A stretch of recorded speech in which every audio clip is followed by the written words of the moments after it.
Just when we thought the Chicago Bears were ready to dominate primetime against the San Francisco 49ers, a disaster has struck Halas Hall that changes absolutely everything.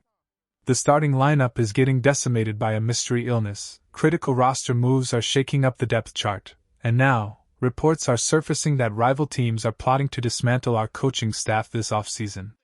If you thought this was going to be just another standard preview, buckle up, because we need to talk about the chaos unfolding in Chicago right now.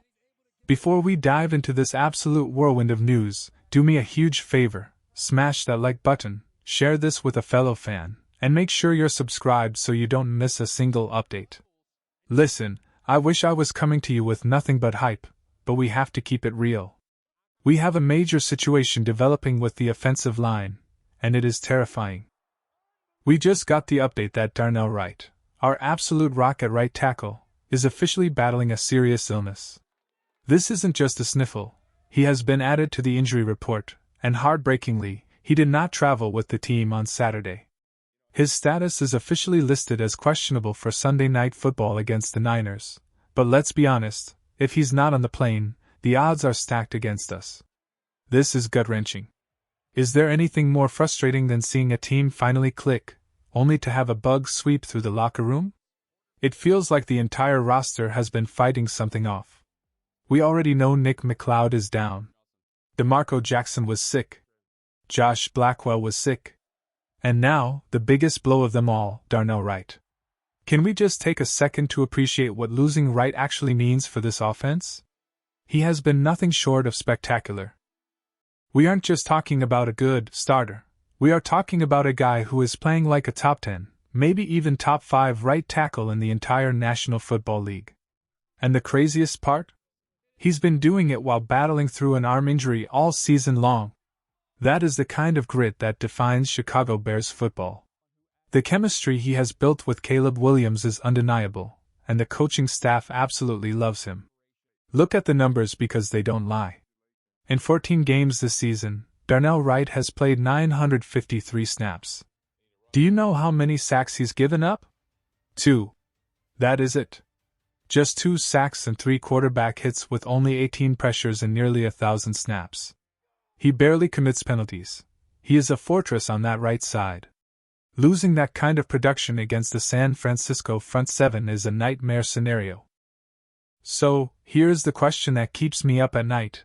If Wright can't go, can this offensive line hold up long enough for Caleb to make plays? Or are we looking at a long night of scrambling for survival? Thankfully, General Manager Ryan Poles has been obsessed with building depth, and we are about to see if it pays off. If Wright is out, we are looking at Theo Benedict taking over at right tackle. Now, Benedict is the former starter who got some run at left tackle before Kieran Amagaji stepped in, but the coaching staff seems to think he is actually better suited for the right side. He has played about 39 snaps there this season across 2 games. The sample size is small, but it's promising. 0 sacks allowed, 0 quarterback hits. The pressure stats were a bit mixed because he moved around the line, but he played clean football with 0 penalties. He has NFL starting experience, so it's not like we are throwing a total rookie into the fire blindly. Plus, let's look at the bright side. The 49ers defensive line currently has the lowest sack total in the league. They have struggled to get home all year. Maybe, just maybe, Benedict can hold the line. But seriously, can we get a hazmat team into Halas Hall immediately? I need every inch of that facility disinfected because we have 2 massive games coming up, and we cannot afford to lose anyone else to this flu bug. Now, let's shift gears to the roster shuffle, because the front office has been busy making 4 distinct moves ahead of this matchup. They made 1 addition, waived 1 player, and elevated 2 guys from the practice squad. First up, the good news. The Bears have finally activated rookie offensive lineman Luke Newman from injured reserve. This is the news I have been waiting for. He has been out since the Pittsburgh Steelers game, and getting him back now is huge for our depth. Remember, Newman is a big boy, 6 feet 3 inches, 308 pounds, drafted in the 4th round out of Michigan State. He has only appeared in 1 game for about 25 snaps, but he was flawless in that limited time. No hits, no pressures, no sacks. Why does this matter so much right now? Because our Pro Bowl center, Drew Dalman, is banged up. He's dealing with hand and ankle issues. He's tough, so he's going to play, but having Newman available is a luxury. If we can get a lead in the first half and get the offense clicking, maybe we can sub Newman in at center or guard to give Dalman a breather. Plus, with the playoff implications on the line, especially with the Packers and Ravens playing, we need every able body ready to go. On the flip side, to make room for Newman, the Bears had to make a tough call. They designated defensive lineman Jonathan Ford for return and then immediately waived him. It's a numbers game.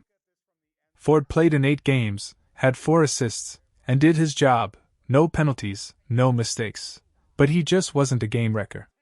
It's tough to see a guy who is 6 feet 5 inches, 350 pounds go, but with the depth we have on the defensive line, there just wasn't a seat at the table for him this week. I have a feeling he might end up back on the practice squad if he clears waivers because the talent is definitely there. Now, let's talk about the reinforcements coming up from the practice squad. First, we have defensive back Dallas Flowers. This is a great story, a hometown kid from Chicago, big, fast, and physical. He's 6 feet 1 inch, nearly 200 pounds, and he's filling in for the sick Nick McLeod. Flowers has real experience. He's played in 24 games over the last 3 years, mostly on special teams, but he has made plays. He's got a forced fumble, a recovery, and some tackles for loss on his resume. He knows what it means to wear that C on the helmet, and I expect him to fly around the field on Sunday night.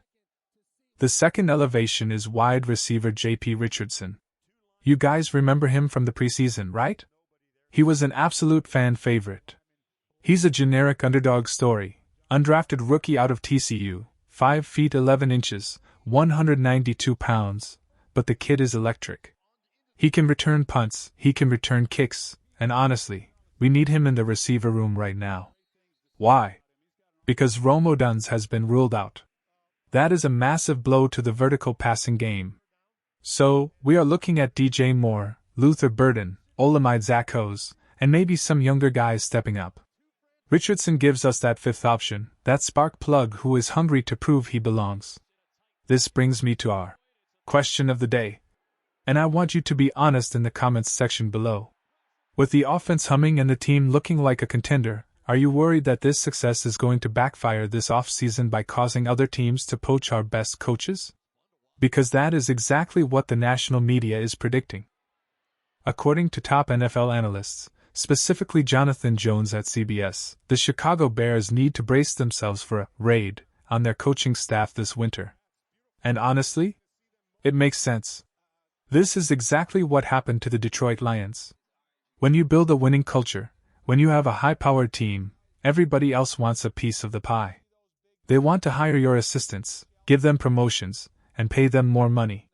It is the price of success, but it is also terrifying for us fans who want continuity. Outside of the coordinators, the Bears can't really block teams from interviewing our guys. Look at Press Taylor. He has completely revitalized his career here in Chicago as the passing game coordinator. He has stepped out of Doug Peterson's shadow and helped build one of the most fun passing attacks we have seen in years. Then you have J.T. Barrett. The former Ohio State legend has been climbing the coaching ladder fast. He has done incredible work as the quarterback's coach, and rumors are swirling that he is going to get legitimate offensive coordinator interviews this cycle. And you know what? He deserves it. And we have to talk about the running backs coach, Eric Bieniemy. The man is a 2-time Super Bowl champion coordinator. He had a rough patch with the Commanders and UCLA, but he has been fantastic here. If our offensive coordinator, Declan Doyle, somehow gets a head coaching nod, which is a long shot but possible, I would love to see the Bears just promote Bieniemy back to OC. He has the experience, he has the ring, and he knows how to run an elite offense. But the one that scares me the most? The one that would personally hurt to lose? Al Harris. People need to understand that Al Harris isn't just a defensive backs coach, he is a magician. The former Pro Bowler has coached up takeaways better than almost anyone in the league. Look at what he did with Trayvon Diggs in Dallas, and look at what he is doing with our secondary now. He is transforming young guys into ballhawks. If he gets snatched up for a coordinator role, that is a massive loss for this defense. I would be happy for him. He deserves the world. But man, I would hate to see him leave Chicago. It is a bittersweet feeling. We are winning, we are dominant, and because of that, vultures are circling Halas Hall. But at the end of the day, that just proves we are finally doing things right. We have the talent, we have the staff, and despite the illnesses and the drama, we are ready for the 49ers. I want to know your predictions. Can we survive without Darnell Wright? And which coach are you most afraid of losing? Let me hear it. Thank you so much for tuning in. My name is Nick, and as always, let me hear it loud and proud, bear down, baby.